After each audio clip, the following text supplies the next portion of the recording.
Hello everyone, Uttarakhand study with Anita Joshi के YouTube channel में आपका स्वागत है।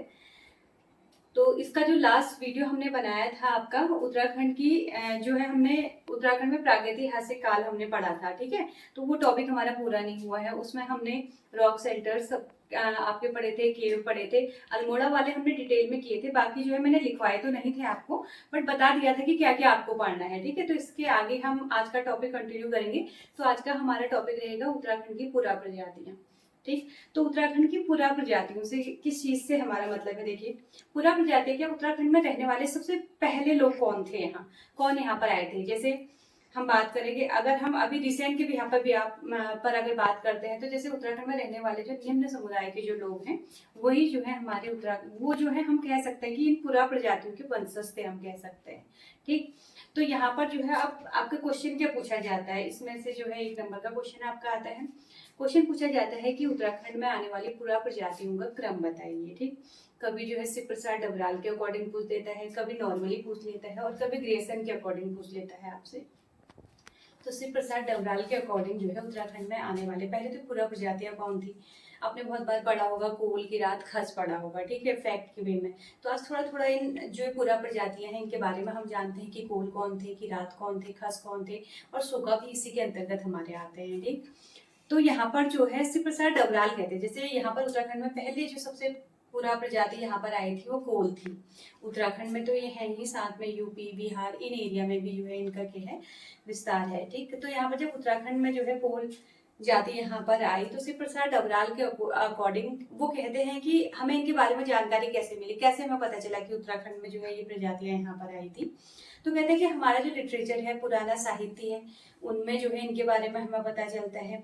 इवन यहाँ के जो लोकल हमारे क्षेत्र हैं, जैसे हम कुमाऊं क्षेत्र की बात करें या गढ़वाल क्षेत्र की बात करें, तो कोल जाति के जो जैसे जो इनकी बोलचाल है, तो इनके प्रत्यय जो है हमारी लैंग्वेज में आज भी हमें देखने को मिलती है। अभी प्रत्यय क्या है, जैसे गढ़ गाड़, जैसे यहाँ के नदी के नाम और नदियां, स्थान, और जैसे मेन मेन जो जगह होती है, घाटियों के नाम जो है, इनकी जो लैंग्वेज ये बोलते थे, वही लैंग्वेज जो है आज भी यहाँ की लैंग्वेज में जो है हमें देखने को मिलता है। कह सकते हैं हम कि कोलू के प्रत्यय हम यहाँ की लोकल लैंग्वेज में यूज करते हैं, जैसे ता, दा, दा, डा, गड़, गाड़, ड़ा, ये वाले शब्द। अब इसको एक एग्जाम्पल से मैं आपको बताती हूँ। जैसे हम थोड़ी थोड़ी दूरी पर या डिस्ट्रिक्ट में हम जाते हैं, तो हमारी लैंग्वेज का वेरिएशन आता है। वेरिएशन क्या आता है, जैसे हम अल्मोड़ा वाली अगर हम लैंग्वेज के हैं, तो अल्मोड़ा वाली लैंग्वेज में जो है हमारा ना वर्ड यूज होता है। जैसे हम बोलेंगे कि आप क्या कर रहे हो, ठीक है, के करना चाह, तो ना आता है इसमें, ठीक है। अगर हम इसी लैंग्वेज को अगर हम कहा जाए, एक डिस्ट्रिक्ट आगे चले जाते हैं, बागेश्वर पहुंच जाते हैं, तो के करना छा, तो वहां पर ना की जगह आपका क्या आ जाता है, ड़ा आ जाता है। तो इससे प्रूव होता है कि यहाँ पर जो है बोल रहे थे और उनके प्रत्यय जो है हम अपनी लैंग्वेज में यूज कर रहे हैं। कुमाऊं में गढ़ मतलब क्या है, आपका खेत, ठीक है। और वहीं गढ़वाल जो है, गढ़ जो है किला, किले के लिए भी यूज करते हैं गढ़वाल में। और ता शब्द का प्रयोग जैसे हमारे तकिया गुलाम होते हैं, जैसे कोई हमें कोई चीज बता रहा है, तो हम उसके बीच में जो है हाँ, ऐसे कुछ वर्ड हम बोलते हैं। तो जैसे गढ़वाल में अगर हम जाएंगे तो ता बोला जाता है वहां पर। जैसे अगर आपने कुछ ऐसी चीज बोल दी जो कि जिससे अगला व्यक्ति जो है सहमत नहीं, तो ता बोलते हैं बीच में। तो ये शब्द जो है हमने कहाँ से लिए हैं, कोलू से लिए हैं। ये किसने कहा, शिव प्रसाद डबराल ने कहा। ज्यादा कुछ डिटेल में इसमें नहीं है आपका। कोल के बारे में और हमें जानकारी मिलती है कालिदास की बुक से और वाण भट्ट की बुक से, ठीक है। तो अभी कालिदास की बुक है आपकी रघुवंश काव्य, और कालिदास और आपकी जो है वाण भट्ट की है कादम्बरी। इन दो बुक में जो है कोल्हू की शारीरिक विशेषता के बारे में, यानी कि जो इनका फिजिकल अपीयरेंस था, इसके बारे में जो है हमें जानकारी मिलती है, ठीक। कहा जाता है कि पुराने जो साहित्य है उनमें ये कहा गया है कि ये ऋग्वेदिक कालीन अनारियों से इनकी तुलना की गई है। अब ये ऋग्वेदिक कालीन, हमने आर्य तो सुना था, भाई अनारी कौन है, आर्य कौन थे। आर्य को अगर हम देखें तो आर्य क्या है, आर्य कहने में ही मतलब, आर्य का मतलब ये है कि जो अपने आप में जो है एक गजब की पर्सनालिटी है, मतलब अट्रैक्टिव पर्सनालिटी, हम आर्यों को हम कह सकते हैं आज के बिहार पर। जैसे लंबे चौड़े हैं, गोरे हैं, दिखने में बहुत अट्रैक्टिव हैं, ठीक है, तो उनको हमने क्या बोल दिया, आर्य बोल दिया। अब अनार्य अगर हमने इन्हें बोला है, तो इसका मतलब दिखने में अच्छे नहीं है, हाइट कम है इनकी, ठीक है। तो भाई पुराने साहित्यों में ये कहा गया है कि ये जो है शारीरिक रूप से जो है कुरूप थे, सुंदर नहीं थे ये, ठीक है। और यही जो है बाण भट्ट ने भी कहा और यही कालिदास ने भी कहा है। तो ये हमारा यहाँ से क्लियर हो गया। आज के बिहाफ में अगर जैसे आप किसी को आर्य कहना चाहें तो आज के बिहाफ पे आप जैसे जो जिसका मीन्स आइडियल है तो आप उसको मतलब जैसे आपको देखने में लगता है कि भाई हाँ इसको देख के जो है उससे बात करने का मन कर रहा है, दिखने में बहुत सुंदर है, आप उसको जानते नहीं पहचानते नहीं लेकिन आप उसकी तरफ अट्रैक्ट हो रहे हैं, ठीक है, तो वो आज के टाइम पर हम कह सकते हैं आदि है। तो ये क्या है, अनारी है, मतलब दिखने में बिल्कुल भी सुंदर नहीं है। ऋग्वेद काल में जो है इनको क्या कहा गया है, मुंड और सवर कहा गया है, ये भी ध्यान में रखेंगे, मुंड और सवर इनको कहा गया है, ठीक है।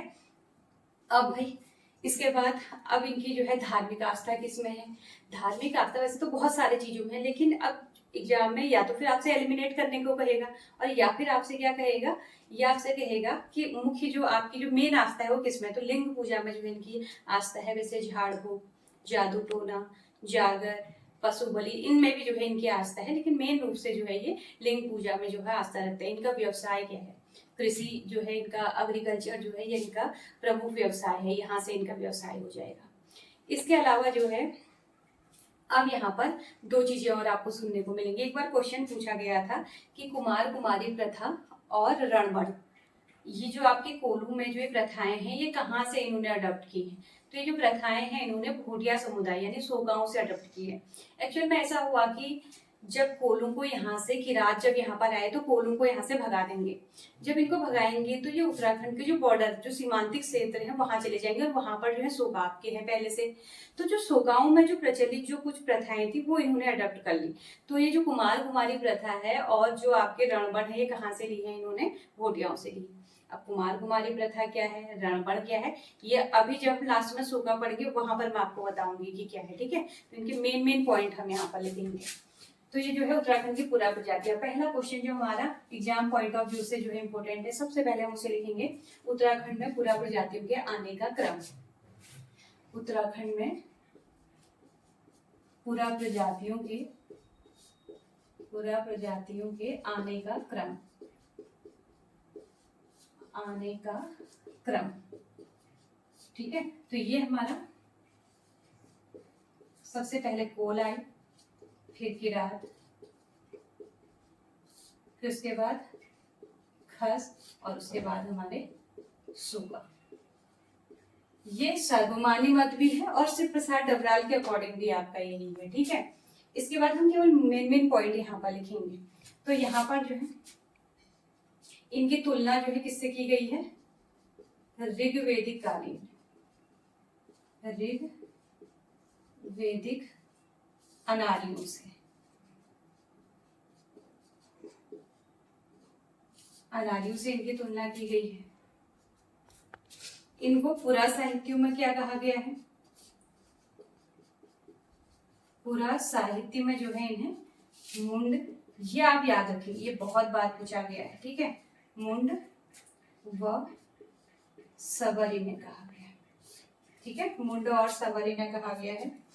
इनकी धार्मिक आस्था, रिलीजियस फेथ किसमें है, धार्मिक आस्था इनकी जो है लिंग पूजा, लिंग पूजा में है।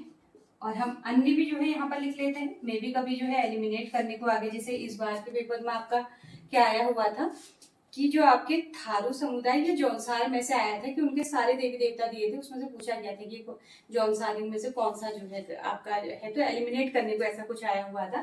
तो अन्य भी हम लिख लेते हैं। तो यहाँ पर जो है झाड़ फूक, जादू टोना, जादू टोना, जागर और पशु बलि, इतना ही हम लिखते हैं, ठीक है, पशु बलि आदि हम कर देते हैं। ये हमारा हो गया। अब यहाँ पर दो प्रथाएं जो मैंने आपको बताया कहाँ से, पहले व्यवसाय हम लिख लेते हैं, व्यवसाय,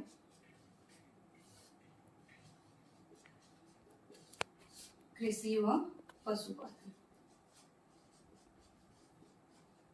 अब इसके बाद दो प्रथाएं जो इनकी है इसको भी हमने स्टार मार्क कर दिया, कुमार कुमारी, कुमार कुमारी व रणबण। रणबण को कई बार रणबन भी लिखा होगा, ठीक है। रणबण किससे ली गई है, सोकाउं से इन्होंने अडॉप्ट किया है। अब देखिए इनका जो जिक्र है, हमें इनके बारे में जो है दो आपके जो राइटर है कालिदास और वाणभट्ट के बुक मजमून की शारीरिक विशेषताओं के बारे में अभी तक पूछा नहीं है, पर हम इसको जो है इम्पोर्टेंट मार्क करते हैं। आपसे क्या पूछ सकते हैं कि निम्न में से कौन सी पुस्तक में जो है कोल, किरात या खस इन सब के बारे में बताया गया है। निम्न में से कौन सी बुक है जिसमें पूरा प्रजातियों की शारीरिक विशेषता का वर्णन किया गया है। ठीक है, तो इसमें जो है आपकी कालिदास की बुक है रघुनाथ वंश काव्य। ठीक, और सेकेंड हम मार्क करते हैं इसमें वाणभट्ट की बुक है आपकी कादम्बरी।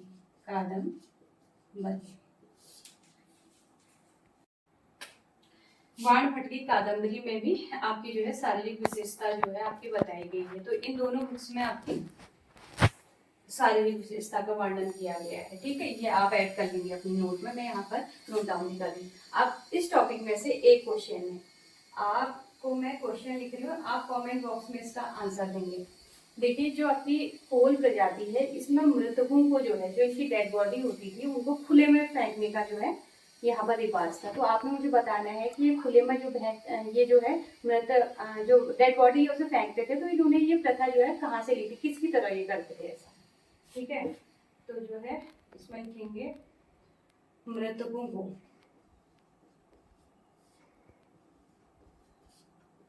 खुले में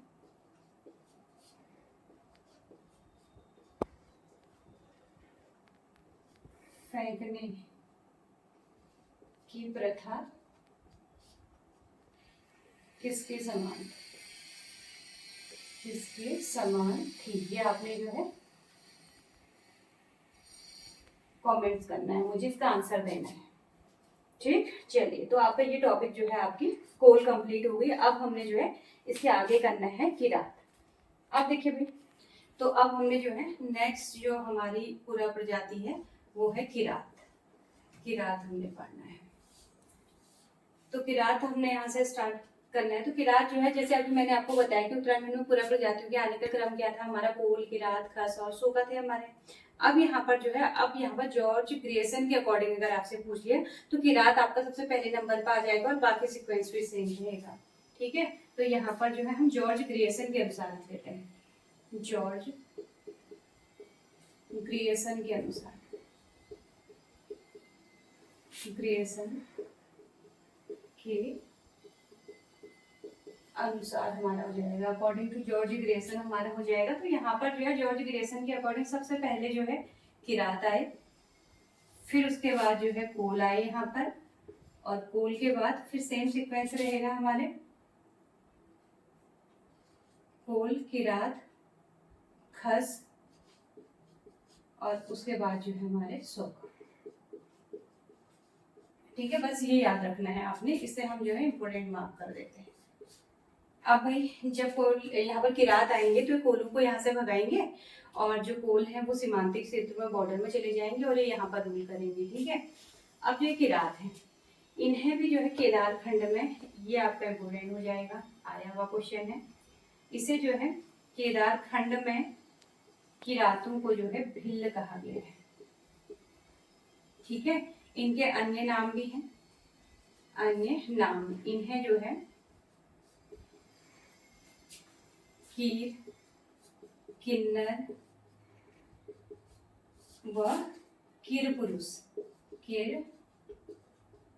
पुरुष भी कहा गया है। ठीक, इनका रिलीजियस फेथ किसमें है, धार्मिक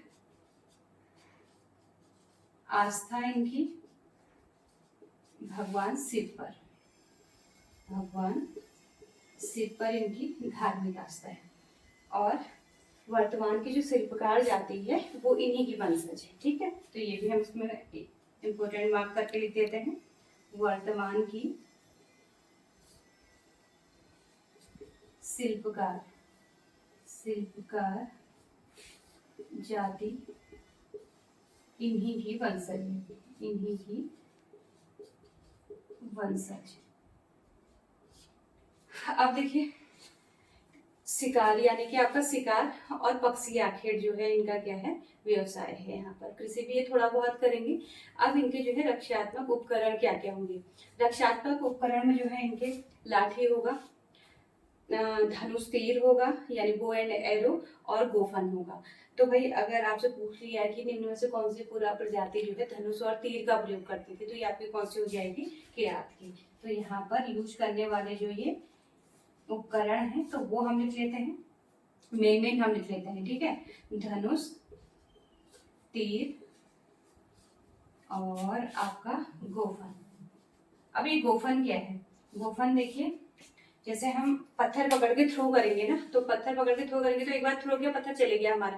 गोफन क्या होता है, एक रस्सी लेंगे, एक डोरी के आगे जो है हम पत्थर को बांधेंगे, और जब उसे थ्रो करेंगे तो दोबारा से पत्थर जो है हम उसे यूज कर सकते हैं, तो उसे गोफन कहते थे। तो ये सारी चीजें जो है ये लोग यूज करते थे। तो बस हमारा जो है किरातों में, हाँ, एक इसकी जो है लैंग्वेज, इनकी जो भाषा है, इनकी भाषा को कहा जाता है मुंडा, ठीक है। ये हम इसको स्टार मार्क कर देते हैं। बस इसमें किरातों में जो है आपको इतना ही पढ़ना है। एक इसमें, हाँ, इसमें एक पॉइंट आपको और रहा है, कहा जाता है कि जब महाभारत का नहीं, हाँ, जब महाभारत का युद्ध हुआ था तो महाभारत के युद्ध में जो है इन्होंने किसका साथ दिया था, कौरवों का साथ दिया था। और किरातों का युद्ध जो है अर्जुन के साथ हुआ था। और ये जो युद्ध हुआ वो विल्व केदार या सिप्रयाग भी से कहते हैं, विल्व केदार नामक स्थान में हुआ था। तो आज का क्वेश्चन आपका इस टॉपिक में से रहेगा, आप मुझे बताओगे कि जो विल्व केदार या सिप केदार मैं आपको बता रही हूँ ये वर्तमान में कौन सा प्लेस है, ठीक है। इसे हम लिख लेते हैं महाभारत के युद्ध में, स्टार मार्क करके, महाभारत के युद्ध में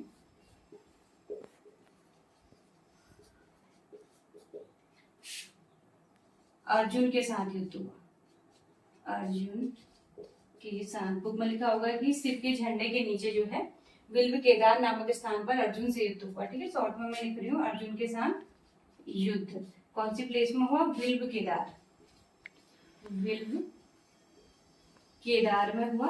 और यह इसी को ही क्या कहते हैं, शिवप्रयाग कहा जाता है।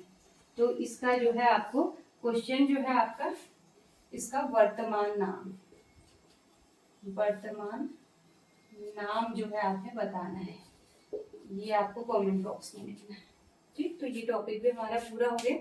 अब हम इसी के आगे कंटिन्यू करेंगे हमारी जो अगली पूरा प्रजाति है खस। तो नेक्स्ट हमारी हो जाएगी खस। ये हमारी जो है थर्ड पूरा प्रजाति होगी। अब खस जो है, जैसे हमने जो कोल थे हमारे, कोल को कहा कि ये जो है अनार्यों के समान है, लेकिन यहाँ कहा गया है कि इनकी तुलना जो है ऋग्वैदिक कालीन आर्यों से की गई है। मतलब अब ये दिखने में जो है ठीक ठाक है आपके, ठीक है। तो ये जो है इनकी तुलना किससे की गई है, हमारे आर्यों से, आर्यों से तुलना। अब ये बार बार जो है मैं लिखवा नहीं रही हूँ आपको, आप समझ रहे होंगे।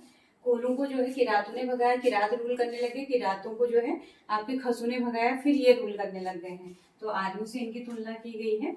और इवन जो है इन्हें बृहद संहिता में से हम स्टार मार्क कर देंगे, बृहद संहिता में इसको क्या कहा गया है, इनको तंगा कहा गया है। ये पूछा गया है क्वेश्चन, इन्हें तंगा कहा गया है, ठीक है। अब देखिए सभा पर्व के अकॉर्डिंग जो है महाभारत के युद्ध में इन्होंने कौरवों का साथ दिया था। तो सभा पर्व के अनुसार, सभा पर्व के अनुसार जो है महाभारत के युद्ध में कौरवों का साथ दिया था, ठीक है। इन्होंने कौरवों का साथ दिया। और इनके बारे में जानकारी कहाँ से मिल रही है, राजशेखर की बुक से। राजशेखर की बुक है आपकी काव्य मीमांसा। तो काव्य मीमांसा में जो है खसादी पति का वर्णन किया गया है। तो आप लिखेंगे राजशेखर की बुक, राजशेखर की पुस्तक काव्य मीमांसा में, काव्य मीमांसा में खसाधिपति, खसाधिपति का उल्लेख किया गया है, उल्लेख यहाँ पर किया गया। अब इनकी धार्मिक आस्था भी हम देख लेते हैं। धार्मिक आस्था, तो धार्मिक आस्था में वहां हमने पढ़ा था लिंग पूजा। फिर उसके बाद हमने पढ़ा कि जो है शिव जो है, भगवान शिव जो है उनके साथ धार्मिक आस्था है। यहाँ पशु बलि पर, पशु बलि में जो है इनकी धार्मिक आस्था है। इसके अलावा जो है अन्य में नरसिंह पूजा, जागर, प्रकृति पूजा, प्रकृति पूजा आदि हम कर देंगे, ठीक है। आदि। अब एक क्वेश्चन जो बार बार पूछा जाता है आपका कि किन पुरा प्रजाति के समय या फिर किस जाति के समय जो है उत्तराखंड में बौद्ध धर्म का सर्वाधिक प्रचार प्रसार हुआ था। तो ये जाति भी आपकी खास भी बहुत बार पूछा गया है, तो इसे भी हम लिखेंगे इन्हीं के समय में, इन्हीं के समय में बौद्ध धर्म का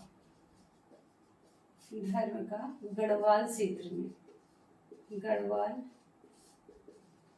क्षेत्र में सर्वाधिक प्रचार हुआ, सर्वाधिक प्रचार। ये क्वेश्चन पूछा गया है, प्रचार हुआ, ठीक है। अब इसमें आपका बस एक छोटा सा टॉपिक आपका इसमें और बचा हुआ है। इनमें जो है कुछ प्रथाएं प्रचलित है, उन प्रथाओं को जो है एलिमिनेट करने को आता है आपका। कहा जाता है कि निम्न में से इन प्रथाओं का संबंध किससे है। डिटेल में नहीं पूछा जाता है, डिटेल में आपको बताऊंगी एक्चुअल में ये प्रथाएं क्या थी आपकी, लेकिन बस आपको जो है नाम लर्न करने हैं इनके। तो जो है खसू में प्रचलित प्रथाएं, तो इनकी जो है प्रचलित प्रथाएं हम लिख लेते हैं। प्रचलित प्रथाओं में पहला है घर जवाई प्रथा, घर जवाई प्रथा। सेकंड नंबर पे हम लिख लेते हैं जेठो प्रथा, जेठो प्रथा। थर्ड नंबर पर हम लिख लेते हैं टेकुआ, टेकुआ। कहीं पर टेकुआ लिखा होगा, कहीं पर टेकुआ लिखा है, ठीक है। तो आप ये ऑप्शन देख के कर लेंगे, टेकुआ प्रथा। फोर्थ नंबर पे झटेला, और फिफ्थ नंबर पर हम लिख लेते हैं देवदासी, देवदासी प्रथा। तो ये नाम याद रखने हैं आपको, इनका संबंधित इससे है आपका खसों से है। अब वन बाय वन जो है इन पर हम जो है डिस्कस करते हैं। घर जवाई प्रथा क्या है, तो सभी को पता होगा। जैसे नॉर्मली जब मैरिज होती है तो मैरिज के बाद जो है लड़की अपने ससुराल चली जाती है, यानी कि लड़के के घर चली जाती है, नॉर्मल शादी है। घर जवाई क्या है, अब लड़का जो है लड़की को अपने घर लेके नहीं जाएगा, बल्कि लड़की के ही घर में रहने लग जाएगा, तो उसे हम क्या कहेंगे, घर जवाई प्रथा कहेंगे। आज के टाइम पे अगर ये प्रथा जो है कंपलसरी हो जाती तो लड़कों का एक टेंशन खत्म हो जाता है जॉब का, है ना। तो ये प्रथा जो है क्या करें, फिर दोबारा शुरू कर दें इस प्रथा को, ठीक। तो फिर उसके बाद जो है आपका कौन सा है, जेठू प्रथा। जेठू प्रथा जो है प्राचीन समय से ही चली आ रही है, मीन्स कि अभी भी आप गाँव में जाएंगे तो जेठू प्रथा होती है। जेठू प्रथा क्या है कि जो पैतृक संपत्ति है, पैतृक संपत्ति में घर के बड़े पुत्र को जो है कुछ अतिरिक्त संपत्ति का दिया जाना ही क्या है, आपका जेठू प्रथा है। जैसे मैं आपको एक एग्जांपल बताती हूँ। सपोज आपके घर में 5 रूम है, भाई कितने हैं, 4 भाई हैं, तो 4 भाइयों को एक रूम मिल जाएगा। जो एक एक्स्ट्रा रूम होगा वो सबसे घर के बड़े भाई को मिल जाएगा, ठीक है। गाँव में क्या होता है, जैसे खेत है आपके, सारे खेत बांटे हैं आपके, और एक एक्स्ट्रा खेत जो है घर के बड़े बेटे को दे दिया जाएगा, ठीक। आज के टाइम पे ऐसा नहीं हो सकता। आज के टाइम में ऐसा होने में तो जो है भाई मारकाट हो जाएगी। तो ये प्रथाएं जो है पुराने टाइम में थी, और गाँव में जो है आज भी इस प्रथा को फॉलो करते हैं, तो इसे जेठू भाग भी कहा जाता है, ठीक। अगला है आपका टेकुआ।